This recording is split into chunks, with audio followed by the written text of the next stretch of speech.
Yes, you are right. Today we have 2 reviews. Let's just say that's a lot of reviews. Hey Ruben, which one do I choose first? Oh yeah, he's dead. Well, if I cannot make him choose, what do I do?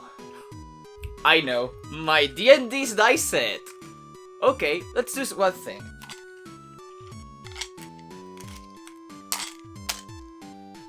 Okay, let's do one thing. If the dice goes from 1 to 3, I'll review Pit and Tadpole first. But if it goes from 4 to 6, I'll do Tadpole Tales, okay? Let's see which one do I do first. Fuck, I need to change it. I'll just quickly move it to 2. Yeah, much better. Wow! I guess it's Pit and Tadpole first. Better play with that gamepad? Oh. Twinix, leave me alone! Pit and Tadpole is a retro-like 2D platforming game where you take control of Horatio, a man tasked with the mission to rescue...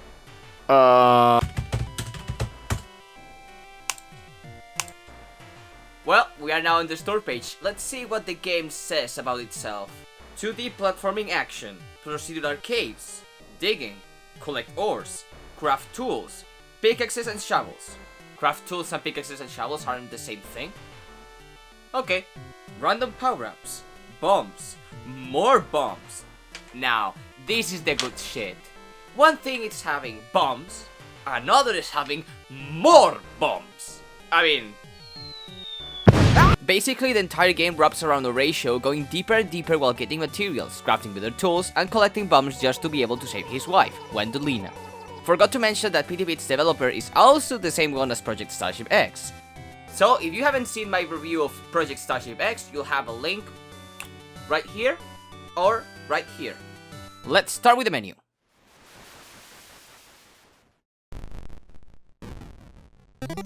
The menu is not within the UI. Instead, Arabong decided to implement it within the gameplay itself. And inside, there's the usual menu stuff, like changing resolutions, muting music or sound, and leaderboards. Yep, that's me. Although you're not going to take my spot. The game only teaches you a couple exclusive moves, like throwing bombs and the down thrust. Things like how to move and how to dig are up to the player to discover.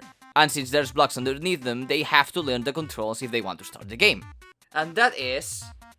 some good-ass level design. Once you start digging and going deeper, you will be collecting materials like coal, iron, gold, diamond, maybe some power-ups along the way or just plain upgrades. But of course, if that was all that it offered, the gameplay will be just plain boring. So there has to be something to make the player hurry, and there is. While you go deeper and deeper, the same goes for the falling debris. If you take too much time in the same spot, you will eventually be hit by it, so you always have to be cautious, because if that thing doesn't hit you, the enemies...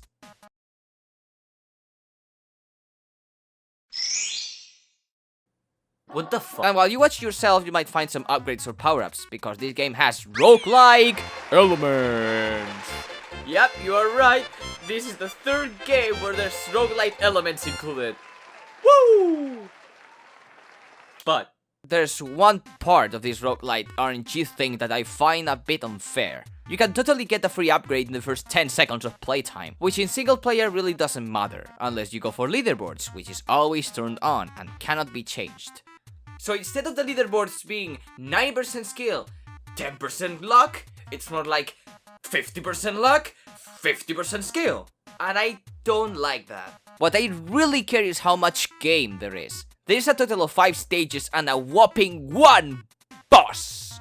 But taking into account that this is a $5 game, my perspective on how much content there is and how much worth is it changes, including the graphics. And you already know by now that I'm a sucker for this retro style.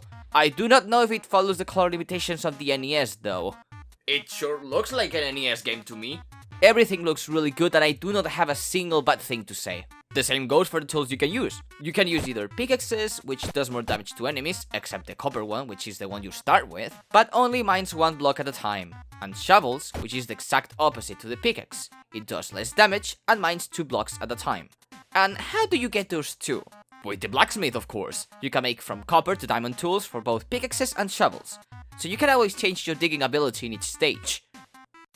Oh yeah, I forgot. The shop is there as well. In the shop you can buy health and make bombs. And speaking of bombs, if they remove them, the gameplay wouldn't even change at all. I have played quite a while and I never used them. They fall in the specific circumstance category, so make yourself a favor and only invest in health. The more health you can get, the more mistakes you can make. And oh boy, you are going to make a lot.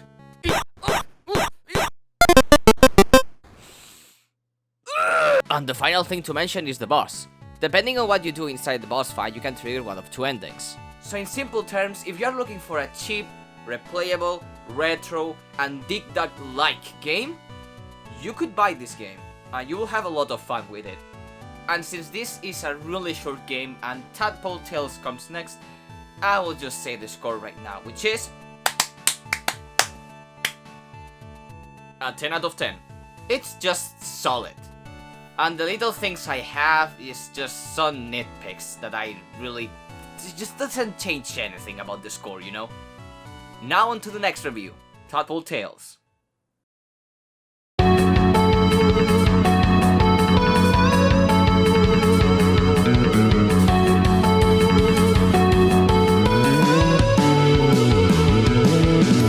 Tadpole Tales is a classic-oriented auto-scrolling shoot-em-up where your goal is to clean away the corruption within your house as a little tiny tadpole. And from the get-go, I have to say one thing. This is so fucking cute! Like, just look at this art style! This has so much charm, so much polish. If someone gave me a screenshot or a gif of it, I would have thought this game was a $20 indie game just by the looks alone. But no, this game is fucking free! So I would suggest you to just stop watching the review, go and download it yourself and play it. Then come back. I can wait.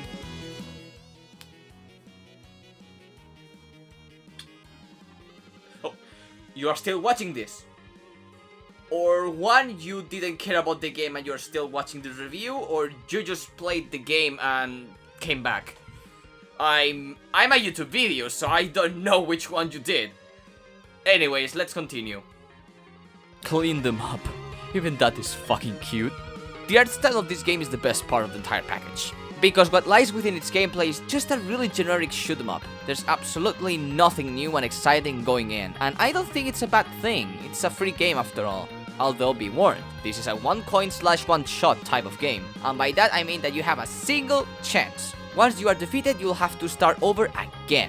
There's even a little tiny progress bar on how far you went, which makes you think, hey, I was really close, let's do it again. Similar like, you know, Cuphead. And it doesn't really take that long to finish either. It takes about 40 minutes from start to finish if you include extra mode, which is unlocked after you beat the main mode. So there's 20 minutes for the main mode and 20 more minutes for the extra mode. Don't think that it will be a cakewalk though. The game might be easy at the beginning, but it gets tough. You only have 4 lives in total, and you start with 2. How do you get all of them? By defeating an enemy. Although it's a really low chance. But once you get it, you will be rewarded. If you are skilled enough to not get hit, you will accumulate those hearts, up to 4 like I mentioned. You will get rewarded with a permanent power-up as long as you can hold that much health. At 3 hearts you will get slightly bigger and you will shoot faster, and at 4 hearts you will get even bigger and you will shoot 3 bubbles at the same time. But at the same time you become slower. This heart to evolution / power ratio keeps the game balanced, because if you just got the good aspects of the evolution of the character itself would have felt too overpowered and could have broken the really solid difficulty curve this game is going for, as well as the controls and the bosses. Speaking of which, the controls are perfect, they are responsible and have enough depth, and the bosses' patterns are easy to spot and easy to learn. Besides, just look at them, they are just fucking cute as well. And that's Tadpole Tales, a really generic but solid game overall. Like I said before, the best part about this game is the art style by far. But I have to give credit to the solid gameplay as well, it's just wonderful. And like Pity Pit, I'll give the score right away, which is 10 out of 10 as well. Just so you know, one is a $5 game, and the other is a free game. I know they are way smaller in scope, but for some people, giving it a 10 out of 10 would be too much.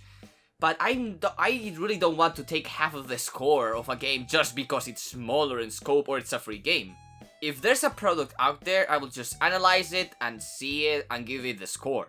Because at the end of the day, each project is its own thing, it's its own world. So it just deserves like any other project to rate it up to 10 out of 10, not just 5 out of 5. So yeah, thank you for watching my video like always. If you are a long-term subscriber, still, thank you very much for watching. And if you are new, you should subscribe, if you like it, of course. I spend a lot of time doing this, and this is not just one thing. I also have a Twitch and a TikTok. Yes, a TikTok, it's another story. But why don't you subscribe? I will throw a D20, and I'm going to get natural 20 if you don't subscribe. I'll take the initiative. But yeah, before I leave, I just want to say that I need to buy another Ruben. That one right there is just not going to edit my videos, so I have to buy another one. Anyways, see you in 2 weeks. Adios.